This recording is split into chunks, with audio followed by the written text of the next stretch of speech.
¿Qué tal? Muy buenas noches. Qué gusto volvernos a encontrar en una nueva emisión de Informa TVX Economía, un espacio para el análisis económico desde una perspectiva alternativa, de un enfoque de economía para la vida. Soy Carlos Monterrosi, qué gusto que nos acompañe en esta emisión del domingo 23 de octubre. El tema que vamos a desarrollar en esta oportunidad le hemos denominado de la siguiente manera: ajuste fiscal, austericidio. Seguro se preguntará usted, ¿qué es este término de austericidio? Lo vamos a ir desarrollando en el transcurso de los bloques con nuestros invitados que nos acompañan en esta ocasión. Hablamos del ajuste fiscal ciertamente, no solo porque es un tema que ha estado en debate coyuntural en los últimos días y en el transcurso de las semanas, más bien porque queremos hacer una lectura estructural del asunto. ¿Cuáles son las expresiones del ajuste fiscal en este momento a raíz de procesos históricos y decisiones que se han tomado en periodos y en gestiones gubernamentales anteriores? En ese caso, ese va a ser el tema que vamos a desarrollar en esta emisión. Y ya están conmigo en esta oportunidad dos docentes del Departamento de Economía de la UCA. Está con nosotros Armando Álvarez. Armando es docente del departamento e investigador del Departamento de Economía de la UCA. Armando, qué gusto volver a encontrarnos.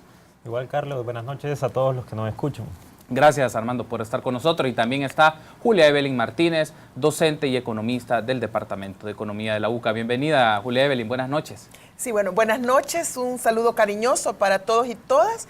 Y bueno, muchas gracias nuevamente por este espacio, ¿verdad?, que nos abren para que podamos dialogar sobre este tema del ajuste fiscal. Perfecto, Julia Evelyn, gracias. Y ciertamente queremos poner en discusión de ustedes el tema del ajuste fiscal y como ya sabe, es tradición, vamos a mencionarles la distribución temática de los diferentes segmentos que componen esta emisión de Informa TVX Economía. En el próximo bloque hablaremos qué es esto del ajuste fiscal. Se escucha mucho en los medios de comunicación, en noticias, en la prensa, en la televisión, pero nos gustaría que usted lo conozca con más detenimiento, esto del ajuste fiscal. En el siguiente bloque hablaremos de afirmaciones erróneas, falsas o maliciosas respecto a este enfoque del ajuste fiscal, porque de fondo también hay ciertos sesgos con los cuales se puede presentar el discurso del ajuste fiscal. Luego, en el cuarto bloque hablaremos de las implicaciones que tiene el ajuste fiscal para la vida de los hombres y mujeres salvadoreños y salvadoreñas. Y el último bloque, como sabe, también es tradición ya posicionar las valoraciones de nuestros invitados y la retroalimentación que se haga en la discusión que tengamos en esta hora. Dicho esto, entonces, permítanos la primera pausa. Regresamos a Informa TVX Economía.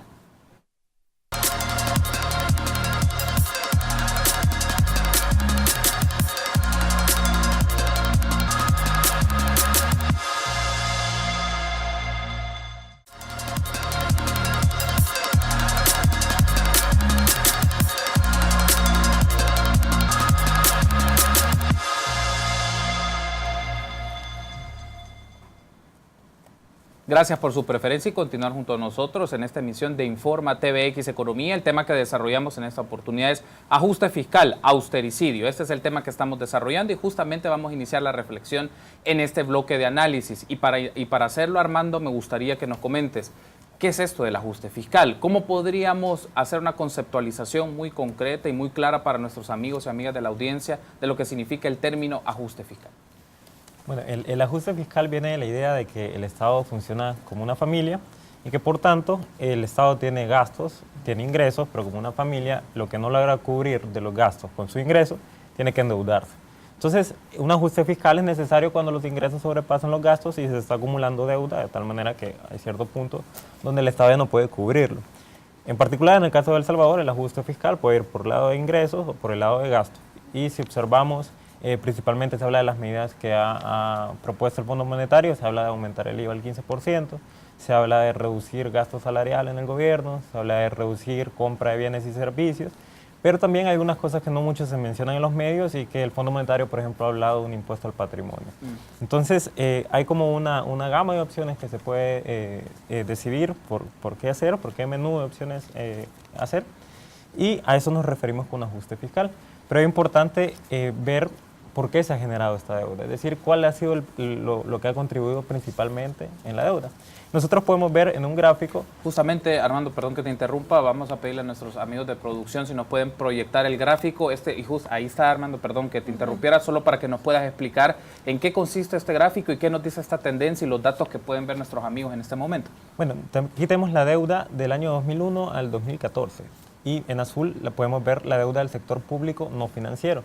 Okay. Podemos ver que la deuda se ha encontrado entre 33 y 47% y es cierto que ha aumentado. Sin embargo, cuando vemos los últimos años, especialmente a partir de la crisis del 2009, la deuda que más ha incrementado es la del sector público financiero. ¿Cuál es esta deuda? Es la deuda de pensiones, especialmente. Entonces podemos ver que entre 2009 y 2015 la deuda pasó de 7.9 a 16.2, mientras que si vemos el sector público no financiero, este ha permanecido bastante estable, se encuentra entre 45 y 47% del Producto Interno Bruto. ¿Por qué es esto importante? Porque se maneja bastante en los medios de comunicación, bastantes tanques de pensamiento lo están diciendo, que no es un problema de las pensiones, sino que es un problema de un mal uso del Estado. Aquí podemos ver que sí hay un problema de pensiones. Y esos datos también se pueden corroborar cuando vemos el déficit global. ¿Cuál es la diferencia entre déficit y deuda? La deuda es lo que uno va acumulando y el déficit es lo que uno genera en un año. ¿Sí? Entonces, si vemos el déficit del 2015, para El Salvador, el déficit en general, si no incluimos pensiones, fue de 1.4% del PIB. Si incluimos pensiones, fue de 3.3%. Significa que el déficit por pensiones fue 1.9%, que es mucho más alto que el déficit normal. Ese es un punto. El tema de pensiones es necesario. El ajuste fiscal que se está hablando es en parte por el tema de pensiones. En segundo lugar, hay un endeudamiento de corto plazo que ha seguido un ciclo, esto lo había señalado Funde en un estudio del 2013, me parece, donde hay un ciclo de endeudamiento de corto plazo. El Estado se endeuda en el corto plazo a través de letras del Tesoro y luego tiene que recurrir a endeudamiento de largo plazo y va transformando la deuda de corto plazo en largo plazo. Esto se ha venido dando desde aproximadamente 1994, es decir. Solo una cosa, Armando, perdón, con esta idea que tú decías, esto de esta deuda que se ha estado generando a corto plazo y se moviliza a largo plazo, es una deuda que no vincula al tema de pensiones necesariamente, es otra deuda para otro tipo de gastos o para cumplir otro tipo de compromisos, entiendo. Exactamente, pero sí puede estar ligada con el tema de pensiones, especialmente ante la falta de liquidez para pagar esas pensiones. Okay. Y si vemos, como vimos anteriormente, la deuda de pensiones está creciendo muy rápido, por tanto es muy probable que se dé esos problemas de liquidez. Okay. Julio Evelyn, ahora me gustaría que... Solo ¿Tenías una idea más que...? No, por favor, adelante. Solo para terminar, entonces tenemos el problema del sistema previsional, tenemos el problema de la deuda de corto plazo, que se transforma a largo plazo, y por último, un problema de crecimiento económico. Hubo un estudio de 2 economistas de Harvard, Reinhardt y Rogoff, que decían que el bajo crecimiento se debía a altos niveles de deuda. Y esto sirvió para políticas de austeridad en varios países, especialmente en Europa, en Estados Unidos, y sirvió de argumento. Luego de que se aplicaron esas políticas de austeridad, esto fue en el 2010 que sale este estudio, y que sirve de argumento. En el 2013 hay un economista que está haciendo su doctorado y le dejan de tarea hacer replicar un modelo econométrico. Y replica el de esos economistas de Harvard. Y se da cuenta que hay errores de estimación. Y no es cierto, no se puede afirmar con esos datos de que altos niveles de deuda generan bajo crecimiento. Por lo tanto, eso no es sostenible. Eso nos suma a otro problema en El Salvador, un bajo crecimiento que ha contribuido a que la deuda sea elevada. Ya vamos a profundizar un poco más de eso. Perfecto, qué bueno que nos has hecho esta primera intervención, Armando, y con los datos que mirábamos, que en el 2009 constituye como un parteaguas para el aumento de la deuda, particularmente previsional. Pero Julia Evelyn, también creo que es importante que nuestros amigos conozcan qué nos dice un poco la historia más reciente de otros países con relación a los ajustes fiscales. Otros países, América Latina, Europa, el este asiático, también tomaron estas medidas hace 15, 20 años y otros con menor distancia. Pero ¿qué nos dice esa historia y qué lecciones podemos retomar para el caso de El Salvador, que en este momento está esta discusión, Julia Evelyn? Sí, bueno, yo creo que el tema del ajuste fiscal, primero no es una definición cualquiera, no es un concepto cualquiera, sino que detrás del término ajuste fiscal está todo el discurso del neoliberalismo y de las propuestas de reformas neoliberales, ¿verdad?, que plantean en el pasado, a eso se le llamaban programas de ajuste, de estabilización y ajuste estructural, ¿verdad? Esas en la década de los 80 en algunos países,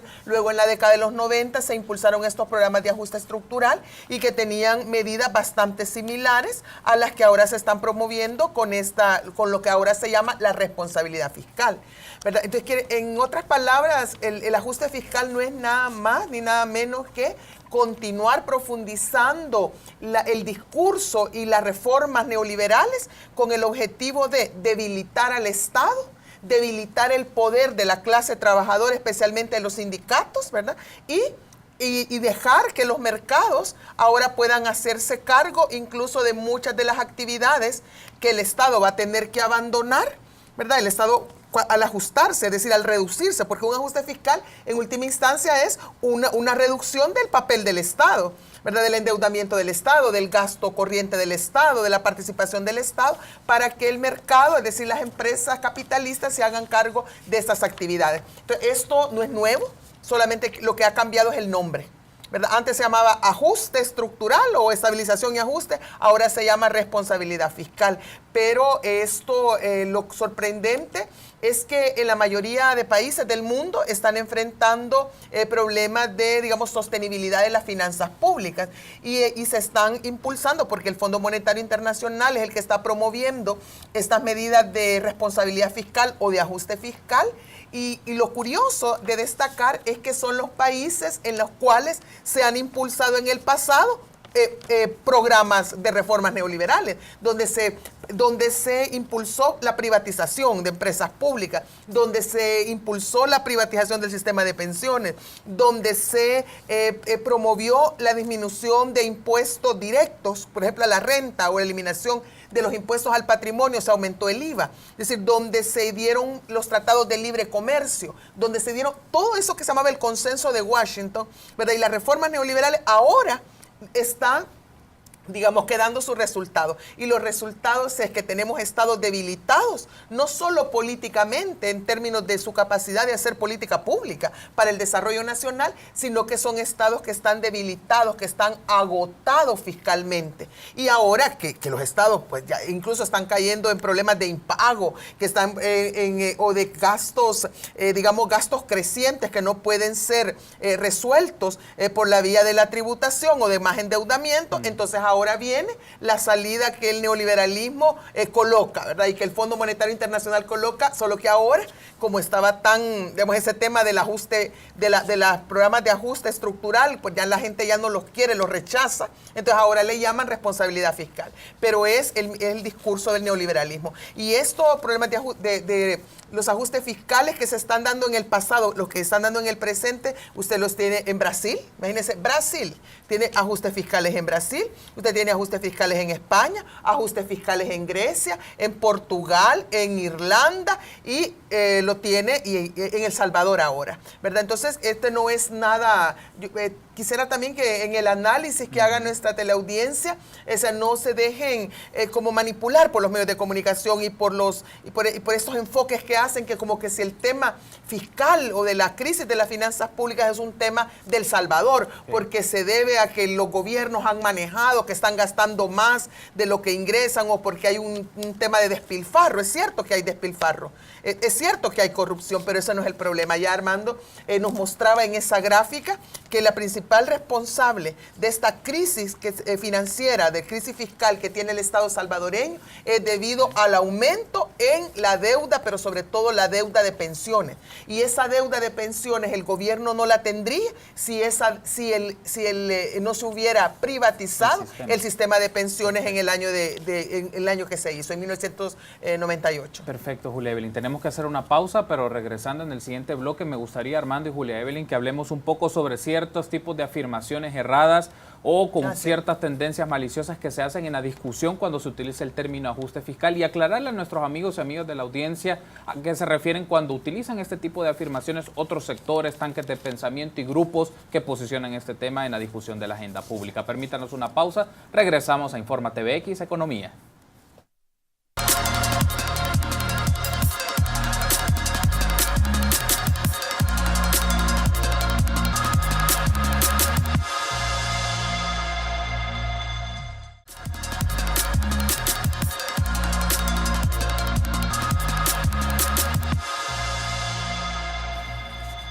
Gracias por continuar junto a nosotros en Informa TVX Economía. En la emisión de este domingo 23 de octubre está con nosotros Julia Evelyn Martínez y Armando Álvarez. Ambos son economistas y docentes e investigadores del Departamento de Economía de la UCA. Y el tema que estamos desarrollando en esta oportunidad es ajuste fiscal, austericidio. En este bloque, entonces, Armando, creo que es importante hacer esta discusión.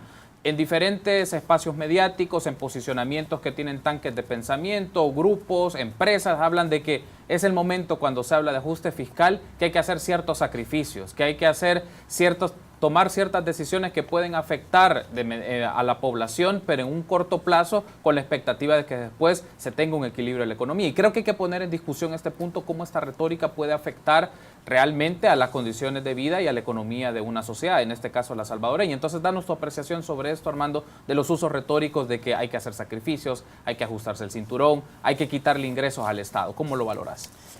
Voy a mencionar un poco más de la parte macroeconómica y también de dónde surgen las ideas. Básicamente, la idea de la necesidad de la austeridad, del ajuste fiscal, viene de la idea de la austeridad fiscal expansionista. No sé si podemos poner... Vamos a proyectar justamente en este momento una gráfica para que puedas ir... Ahí está, entonces, Armando, para que puedas explicarnos esta idea. Perfecto. La idea es que si hay una consolidación fiscal, es decir, una austeridad, disminuye el nivel de deuda del país y por tanto incrementa la confianza del sector privado. Al incrementar la confianza del sector privado, ellos van a estar más decididos a invertir y luego esa inversión se va a transformar en un mayor crecimiento económico y ya sabemos que la idea es que el crecimiento económico se va a transformar en mejoras de la calidad de vida de las personas. Esto es la idea que se maneja para disminuir el nivel de deuda. Sin embargo, esto ha sido fuertemente criticado y los mismos autores que se presentan en el esquema, Ostri, Lunjani y Furseri, son funcionarios del Fondo Monetario Internacional que escriben un artículo que de igual manera casi no se menciona.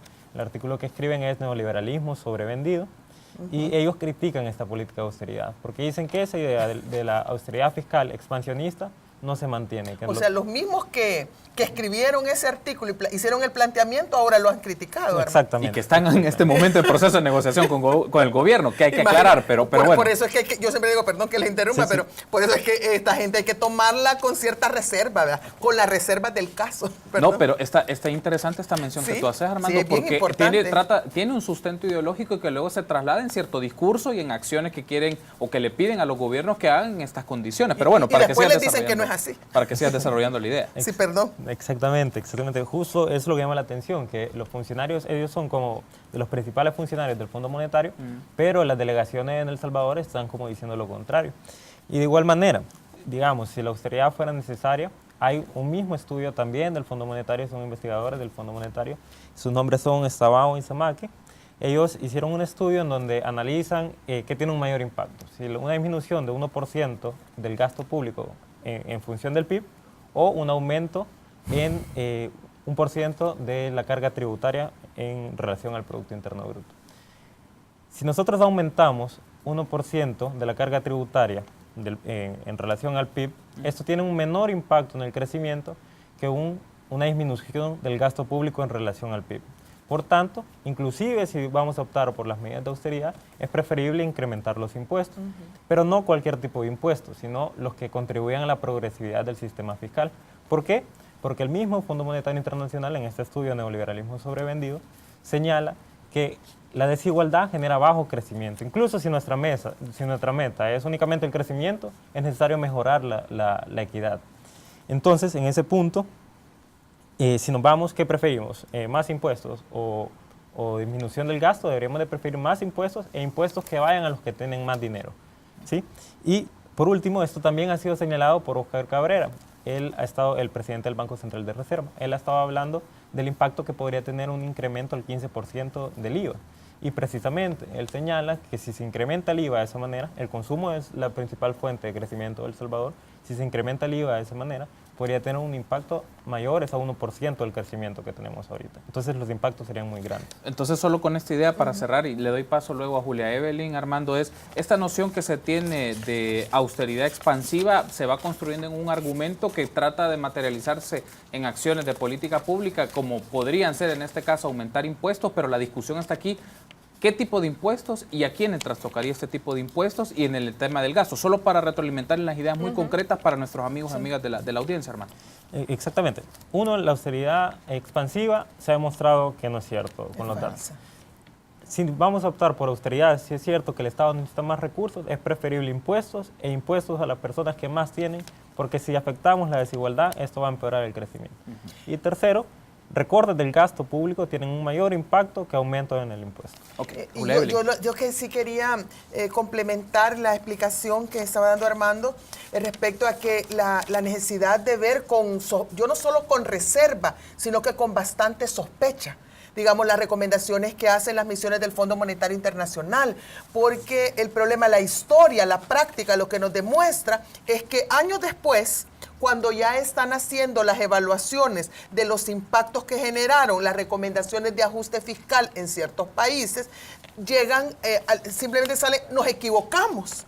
Estimamos mal el impacto que iba a tener la reducción del gasto del Estado, digamos, del gasto público sobre la economía. Por ejemplo, hace unos años, recuerdo que en el caso de Grecia, el caso de España, de otros países donde se impulsó ajuste fiscal por parte del Fondo Monetario Internacional en la Unión Europea, habían estimado que no, digamos, el impacto que iba a tener por cada reducción, digamos, de €1, ¿verdad? En el gasto corriente del Estado, el impacto iba a ser de un euro un euro con 50 centavos más, 1.5, digamos, 1.5, eso es lo que va a afectar. Pero después, dijeron, ups, nos equivocamos. Fíjense que en realidad no era 1.50, sino que eran 2.50, es decir, 12 euros con 50 centavos, el doble. Y entonces, en otras palabras, simplemente dicen, se nos fue la mano, y eso le pasó en Grecia, se nos fue la mano, hicimos mala estimación. El problema no es que solo, entonces al final, entonces quieren decir, sí, ahora entonces sacan ya las lecciones y dicen, ya no nos vamos a volver a equivocar, pero van así las misiones del Fondo Monetario Internacional alrededor del mundo, estas personas con una gran irresponsabilidad, simplemente dando las mismas recetas de la austeridad y equivocándose, y el problema es que no es que se equivocan, sencillamente me salió mal un cálculo, una operación, una suma o una resta, sino que detrás de eso hay vidas de personas. Es decir, imagínense reducciones en el gasto social, reducciones en salud, reducciones en educación. Mire, en Grecia, esas reducciones que fueron tan fuertes, o sea, tan profundas, afectaron que incluso se aumentó la tasa de suicidios entre personas jubiladas. Porque ya o sea, como redujeron el gasto de pensiones, entonces las pensiones las disminuyeron, ¿verdad? Entonces muchos de estos pensionados y pensionadas en Grecia quedaron sin sus pensiones o quedaron, digamos, a la mitad o reducidas a la mitad o en un 60%. Entonces ya no podían vivir. Y entonces aumentó la tasa, mire, la tasa de suicidios, el estrés, las enfermedades.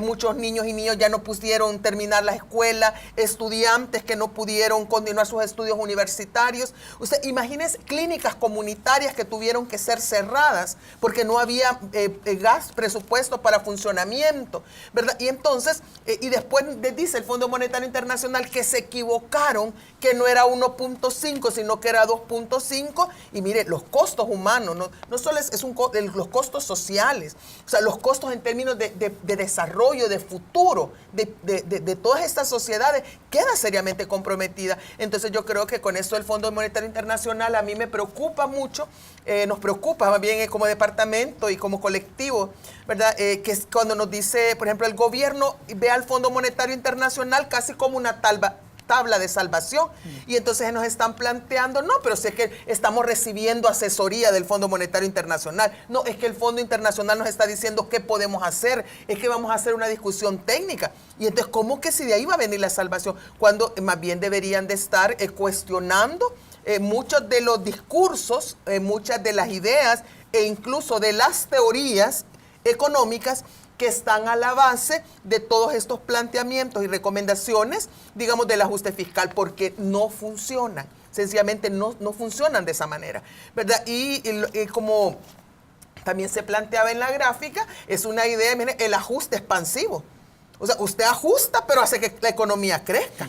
Cuando lo que ocurre en la práctica, y me gustaría también escuchar a Armando su planteamiento, pero es que como que solo el Estado, usted debilite al Estado, usted haga que el Estado se endeude menos, que el Estado gaste menos, que el Estado no pague los escalafones, por ejemplo, de los empleados públicos, que no haya tanto empleo público, y entonces va a hacer que la economía crezca. Y no lo que en la práctica nos dicen, pero esto no estamos, es decir, aquí no estamos especulando, sino que estamos viendo a partir de los resultados. Lo que los resultados nos muestran es que los ajustes fiscales, especialmente cuando se hacen a partir de recortes en el gasto público, en el gasto corriente, en el gasto social, en las transferencias, en los subsidios, lo que nos llevan es a procesos de menor crecimiento económico, y ese menor crecimiento económico no solo tiene efectos sociales, sino que también efectos en el endeudamiento, porque ahora el Estado después va a tener la necesidad de endeudarse más para seguir operando. Entonces, aquí hay muchos mitos, hay verdades o mentiras a medias, no sé cómo llamarle, ¿verdad? Y hay mucha manipulación de la teoría para que la teoría se adapte a ese discurso del ajuste fiscal, es decir, debilitar más al Estado, debilitar a la clase trabajadora y fortalecer a los mercados. Tenemos que hacer una pausa, Julia, Evelyn y Armando, pero me gustaría que en el siguiente bloque hablemos qué implicaciones tiene esto en el día a día, o tomar decisiones en materia de ajuste fiscal, qué implicaciones tiene en el día a día de los ciudadanos y ciudadanas, en la vida de los salvadoreños, en su economía y en sus condiciones sociales, como usted lo mencionaba, para otros casos, España, Grecia, que lo han vivido y lo sufrieron de esa manera. Pero también, Armando, hablar un poco sobre el tema del gasto, porque una de las discusiones que está es, bueno, pero el tema del gasto implica analizar con más detenimiento cómo está el Estado haciendo su gasto, o es un asunto que hay que verlo con más detenimiento. Me gustaría tener sus apreciaciones sobre eso tras la pausa. Volvemos en instantes con más de Informa TVX Economía.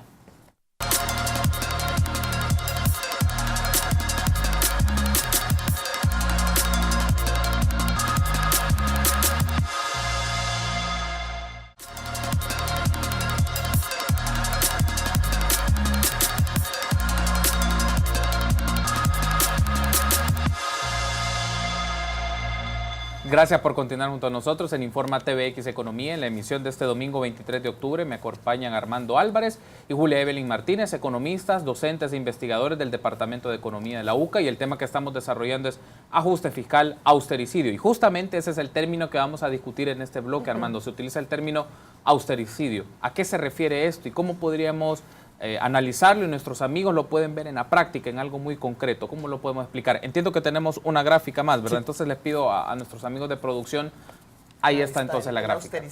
Perfecto. Bueno, la idea de la austeridad es precisamente de que eso, habíamos comentado antes, que iba a incentivar la inversión privada, pero hemos dicho que eso no se ha reflejado. Entonces, ¿cuál es el problema de este ciclo vicioso de la austeridad? Primero, que como el Estado no funciona como una familia, el Estado depende de la actividad económica para poder recaudar impuestos. Entonces, supongamos, tenemos un nivel de deuda alta, como lo que se está mencionando en la actualidad. A partir de esto, hay un recorte de gasto público porque la deuda es muy alta.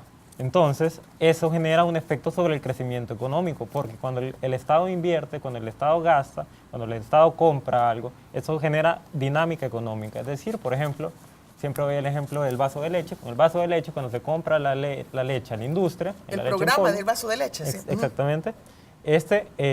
La industria compra la leche del ganadero, por ejemplo. El ganadero, a su vez, compra insumos para alimentar a la vaca. La persona que recibe el dinero del ganadero también lo va a gastar. Entonces, esto genera un efecto multiplicador. Entonces, si recortamos el gasto público, puede caer nuestro crecimiento y va a caer nuestro crecimiento. Luego, si hay un menor crecimiento, va a disminuir lo que recolectamos de impuestos. Pues sí, sobre todo el IVA. Exactamente. Si disminuye lo que recolectamos de impuestos, eso va a incrementar nuestro déficit fiscal y eso va a provocar que incremente nuestra deuda. ¿Qué vamos a hacer ante una deuda alta? Vamos a recortar nuestro gasto y volvemos exactamente a lo mismo. Por tanto, el Estado no funciona como una familia. Y eso es la idea del austericidio. Pues, o sea, el Estado, al recortar el gasto, creyendo que va a generar crecimiento y va a generar recuperación, lo que está haciendo es, como dice, cavando su propia tumba. Pues. Pero el argumento, Armando, aquí, y Julia Evelyn, sobre todo en esto, Armando, es que este es el argumento que está utilizando la oposición política en este momento. Es decir, hay que hacer esto para lograr disminuir las condiciones de endeudamiento y el recorte. Entonces, como tú lo estás explicando, básicamente nos están promoviendo a hacer este ciclo. El austericidio, el harakiri. Y este austericidio puede provocar exactamente lo contrario que se quiere generar, que es disminuir los niveles de deuda. Especialmente, Keynes se preguntaba si estamos en un nivel de crecimiento bajo, en su momento era una recesión, las personas no están gastando, no hay inversión privada, entonces ¿quién va a gastar si no es el Estado? El Estado tiene que recuperar un rol activo en la economía y poder invertir. Eso sí, hay que reconsiderar, repito, el rol del Estado tiene que ser un rol más activo para que el gasto público sea más eficiente en la economía y pueda generar mayores niveles de crecimiento y mayores niveles de equidad. ¿No consideras tú que es una paradoja también, Armando, el hecho que la empresa privada, las gremiales, la ANEP, hablen sobre esto cuando les tiene una implicación también ellos en el tema de producción y de crecimiento? El problema ahí es que cuando se habla de eso, que se quiere hacer un recorte de gasto, es precisamente porque si no hacemos un recorte de gasto, también está la opción de impuestos. Porque no quieren pagar impuestos. Exactamente, el impuesto al patrimonio, por ejemplo, que repito, el Fondo Monetario sí lo mencionó, pero no se habla de eso en los medios de comunicación, no se desea que se incrementen estos impuestos. Y hay otro detalle también como muy claro. La inversión, la idea es que si se disminuye la deuda, como vimos anteriormente en el enfoque austeridad expansionista, si se disminuye la deuda, esto va a generar incentivos para que se invierta. En El Salvador se han generado bajos salarios para que se inviertan, se ha generado exoneración de impuestos para que se invierta. Ahora quieren disminuir la deuda para que se invierta. Entonces no se entiende muy bien para qué es la inversión, porque la inversión precisamente era para aumentar salarios, para mejorar las condiciones de vida. La inversión era, en teoría, para mejorar la recolección de impuestos del Estado y a su vez esto pudiera mejorar los servicios públicos. Parece como que la inversión se vuelve un fin en sí mismo y se nos olvida que es un medio para mejorar la calidad de vida de las personas. Y Julia Evelyn, ¿esto cómo se materializa en la vida de los ciudadanos? En el día, este ciclo, lo pernicioso de este ciclo vicioso del austericidio, ¿cómo se traslada en las condiciones de vida, en el salario, en la capacidad de ingreso, de compra de los ciudadanos y ciudadanas, Julia Evelyn? Bueno, a nivel macroeconómico, ya creo que Armando lo ha dejado muy bien planteado, ¿verdad? Que eso nos lleva al austericidio porque en lugar de promoverse el crecimiento económico, se promueve menor crecimiento económico, recesión, y entonces se vuelve a caer y se reproduce lo que se llama la trampa del endeudamiento, y que va a llevar otra vez a la necesidad de más ajustes, y hasta que el crecimiento prácticamente sea cero e incluso negativo. Pero también esto afecta, o sea, si solo fueran números, como uno diría, bueno, no hay problema. Pero detrás de los números están las personas. Y detrás de ese austericidio, para mí es donde está donde está ya esto casi un crimen de lesa humanidad, digamos, lo que está haciendo el Fondo Monetario Internacional al promover estas políticas de ajuste. Porque disminución en el gasto, ellos no promueven cualquier tipo de reducción en el gasto. Ellos no están promoviendo reducción en la inversión pública, porque la inversión pública es la que ejecutan las empresas privadas, ¿verdad? Sino que ellos lo que están promoviendo es una reducción son casi 350 millones o 350 millones que mejore las finanzas del Estado a partir de reducción en el gasto corriente. Y disminución en el gasto corriente significa menos personal de salud en los hospitales, menos medicinas en los hospitales, menos equipamiento en las escuelas y en los institutos públicos, menos contratación de personal, incluso de seguridad. Es decir, el gasto, la pérdida digamos, las disminuciones en el gasto corriente, a lo que menos subsidios. Bueno, si a 150 millones, ya está declarado que 150 millones se van a reducir en subsidios, ¿verdad? Tanto del gas, de la electricidad, del agua, el próximo año o en los próximos 2 años. Entonces, esto a su vez lo que impacta es, primero, menor poder adquisitivo de las familias, porque ahora las cosas que estaban subsidiadas, ahora tienen que comprarse a precio de mercado, por ejemplo. El aumento en la cuenta de la luz, el aumento en la cuenta del agua, ahora hay que comprar el tambo de gas no sin subsidio, es decir, al precio real del mercado. Y lo mismo va, pero también un deterioro en los servicios y en los bienes públicos que ofrece el Estado a la familia. Y esto recae entonces en un deterioro de las condiciones de bienestar de las familias, y las familias terminan ajustando esa caída en su poder adquisitivo, ese menos acceso a los bienes y los servicios públicos, los terminan ajustando, incrementando el tiempo de trabajo de la familia, ¿verdad? Por ejemplo, si ahora ya no hay dinero para comprar o para cocinar con cocina eléctrica o con gas propano, entonces ahora las familias empiezan a cocinar con leña, por ejemplo.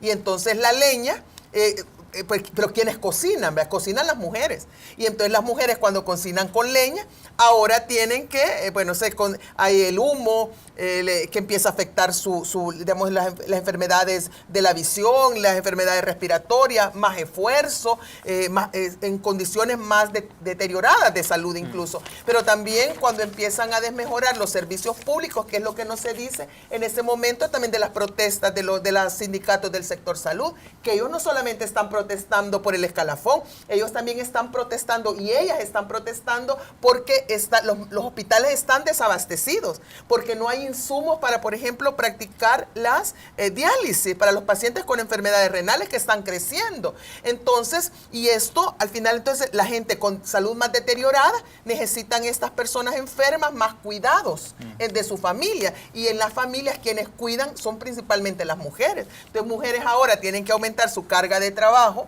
no remunerado para cuidar, porque el Estado no tiene capacidad para cuidar o para hacerse cargo, y entonces ahora más tiempo más jornada de trabajo para las mujeres, y muchas mujeres también van a verse en la obligación de dejar sus empleos remunerados o sus actividades productivas que les generan ingresos para quedarse en las casas, en las comunidades, tratando de resolver esa crisis de la sobrevivencia. Este programa, a mí me gusta siempre que usted lo dice, es un enfoque de economía para la vida.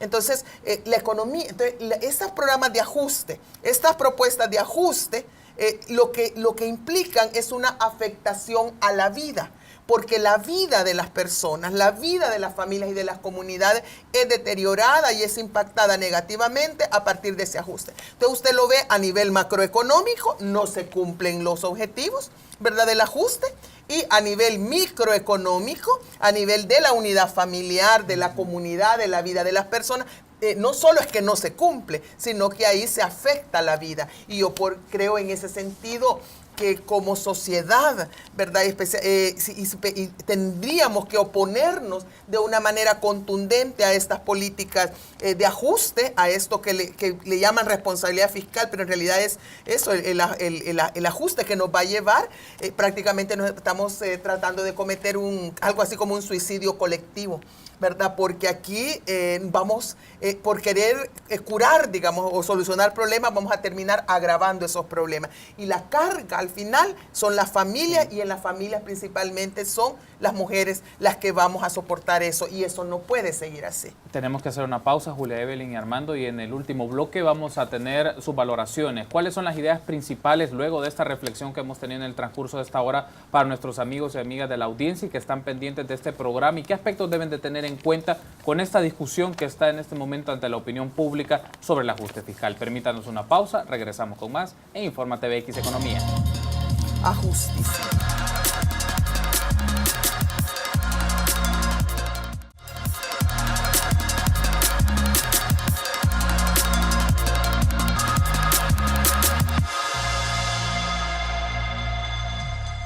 Continuamos en Informa TVX Economía y estamos justamente en el último bloque del tema que hemos desarrollado esta noche, de este domingo 23 de octubre, ajuste fiscal, austericidio.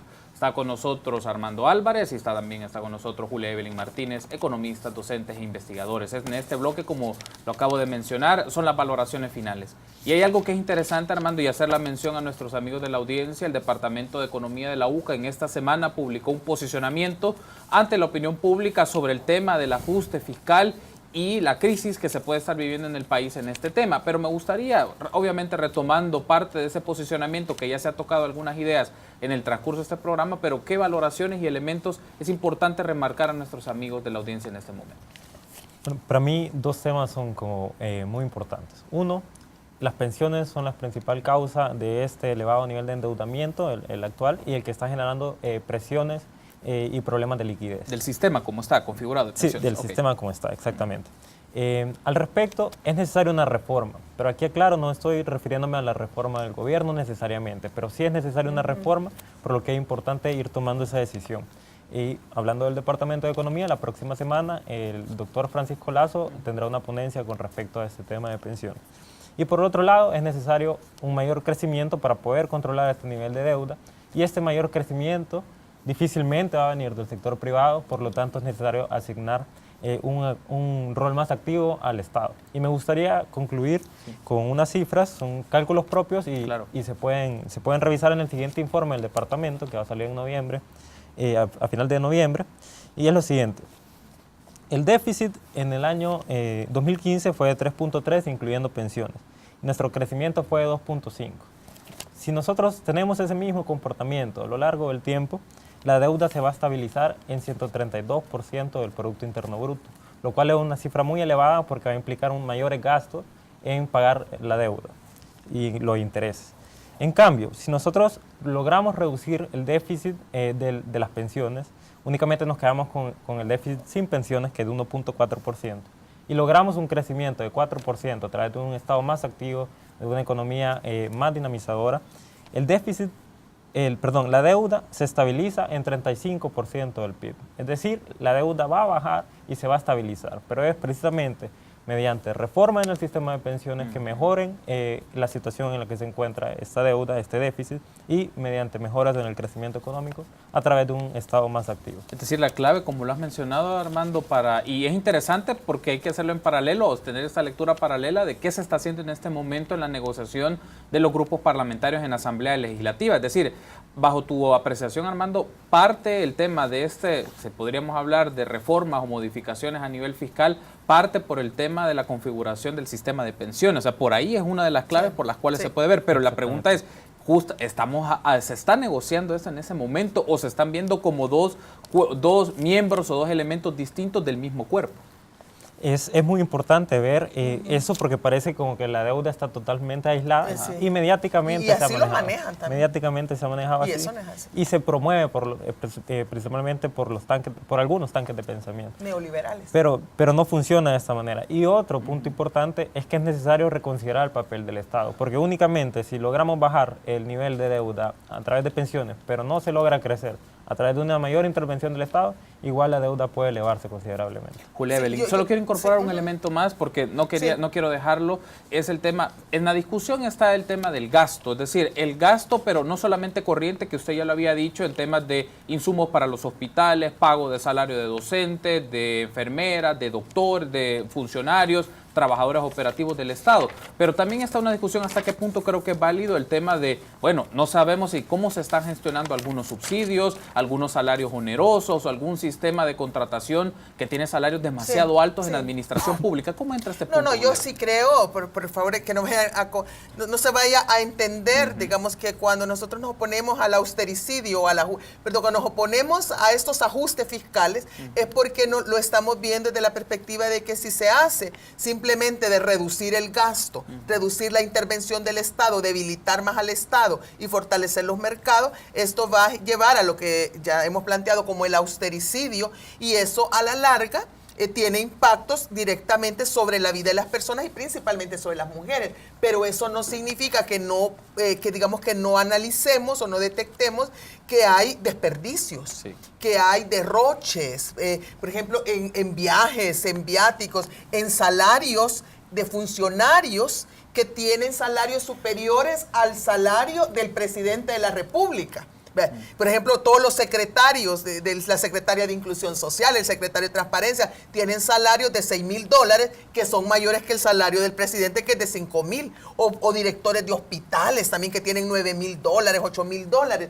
Está bien, eso no es posible, ¿verdad? Pero eso no es una cuestión solo de derroche, sino que también es un tema de ética, es un tema de saber que eso no es correcto, ¿verdad? Cuando los salarios mínimos de la gente o el salario promedio, de acuerdo a la encuesta de hogares de propósitos múltiples, de $300 promedio en la economía. Entonces no es, ¿verdad? Pero también hay también corrupción. Sí. Pues claro, y ahora hemos visto la corrupción, pero que no tiene signo ideológico, que lo han hecho tanto los gobiernos de Arena, después el gobierno, bueno, ahora que ya se desentiende, el de Antonio Saca, y que lo ha hecho también los gobiernos del FMLN, que aunque no lo quieran reconocer. Entonces sí hay, pero ese no es el problema, quiero decir. O sea, el problema de las finanzas públicas tiene que ver con el modelo neoliberal, ¿verdad? Y con toda esa, digamos, todo ese embate, toda esa arremetida neoliberal contra el Estado, que busca debilitar al Estado, no solo políticamente, sino que debilitarlo fiscalmente. Lo que ahora se tiene ¿verdad? Es el resultado de una acumulación de reformas económicas que han ido quitando, y reformas también fiscales que se han dado, que han ido quitándole la capacidad del Estado de financiarse a sí mismo, ¿verdad? Y de financiar digamos, su gasto. Entonces yo creo que hay que tener mucha claridad. Que no debemos de enfocarnos realmente dónde está el origen, dónde están las causas estructurales de la crisis fiscal para no buscarlas donde no están, porque esos ahorros, digamos, bueno, sería un buen inicio, digamos, de dar señales de que se va hacia un uso más responsable de los fondos públicos, más transparente, pero ese no es el problema. Y el problema más bien es todo ese círculo de la deuda y del endeudamiento en que ha caído el Estado salvadoreño. Entonces, mire, yo creo que con esto esta es una buena coyuntura, no solo para que la gente no se comprenda y analice y deseche todos los mitos que están detrás de ese discurso de la responsabilidad fiscal, porque hay muchos mitos. Y a la larga, yo creo que aquí quien está saliendo ganador de esta confusión de la sociedad salvadoreña y de la clase trabajadora, incluso de algunas organizaciones populares, son los sectores del gran capital nacional y transnacional, porque no se está discutiendo, por ejemplo, el tema de todas las exenciones fiscales que tienen, ¿verdad? Que suman bastantes millones, cientos de millones de dólares al año, ¿verdad? Y que esas exenciones fiscales no están incrementando la inversión. No se está hablando del tema de los bajos salarios que pagan y tampoco nos está hablando de toda la fuga de capitales que se mandan a los paraísos fiscales o de los impuestos que tienen que pagar, como el impuesto al patrimonio o el impuesto predial. Entonces, es decir, hay una manipulación de los medios de comunicación sobre este tema económico, y aquí creo que de donde la sociedad salvadoreña, especialmente los sectores populares, la clase trabajadora, ¿verdad? Las organizaciones no gubernamentales que trabajan por el pueblo, por el bien común, o sea, deberían de evitar caer, ¿verdad?, en esas confusiones y hacer un análisis más claro, y sobre todo, yo creo que aquí la consigna sería: resistamos al ajuste, que no pase el ajuste, porque no queremos caer, pues sí, como dice, en el austericidio, porque vamos al austericidio. Estamos cerrando, Julia Evelyn, solo me gustaría una intervención más de Armando, porque hemos hablado, Armando, del Estado, un Estado más activo, un Estado que pueda tener mucho más protagonismo en economía, pero ¿cómo se podría lograr en las condiciones que se encuentran en El Salvador? ¿Qué ideas tú dejarías para cierre de este programa, de un rol más protagónico del Estado salvadoreño en su economía? Bueno, eso habría que analizarse mucho más, ¿verdad? Pero quiero arrojar unos datos para ver que sí se podría. Claro. Por ejemplo, en el sector agrícola ha venido cayendo su participación en el Producto Interno Bruto. Si nosotros estudiamos a qué se debe los bajos salarios, se nos dice, en el sector agrícola se nos dice que es por una baja productividad del trabajo. Hay un estudio de Óscar Cabrera, el presidente del Banco Central de Reserva, que dice que la baja productividad está relacionada, uno, con falta de herramientas, otro, con falta de maquinaria, y tercero, con falta de capacitación. Entonces, si nosotros vemos a una persona que tiene $118, que es el salario mínimo del sector agrícola, no podemos esperar que esa persona compre herramientas, no podemos esperar que esa persona compre maquinaria, y no podemos esperar que esa persona se capacite cuando el dinero a duras penas le alcanza para la canasta, para la canasta básica alimentaria. Entonces, ¿de quién sería la responsabilidad en una economía neoliberal como la que tenemos? Debería ser de la inversión privada que compra el equipo, que contrata a esta persona, que le ofrece un mejor salario, pero en cambio lo que utilizan es que tiene una baja productividad y que por eso se le pagan bajos salarios. Por tanto, si hay huecos en donde el sector privado ha demostrado que no está interesado, como es el sector agrícola, o no puede, ¿por qué no puede intervenir el Estado? El Estado. Es puramente ideológico. Entonces, por ahí yo pienso que se pueden encontrar diversos sectores a través de una mayor planificación, la matriz insumo-producto, por ejemplo, para identificar sectores claves donde el Estado puede intervenir. Perfecto. Es que hay oportunidades. Lo que pasa es que, a diferencia de lo que se dice, realmente el debate ahora es ideológico, no es técnico. Y vamos a hacer una siguiente parte sobre esto, Julia Evelyn. Tengo que cerrar de momento, pero quiero agradecerlos por habernos acompañado. Julia Evelyn, un gusto. Armando, gracias por haber estado con nosotros. Muchas gracias. No, a ustedes por habernos acompañado en esta nueva emisión de Informa TVX Economía. El tema que abordamos en esta noche fue ajuste fiscal, austericidio. Esté pendiente para una próxima emisión de Informa TVX Economía. Se despide Carlos Monterrosa. Feliz noche.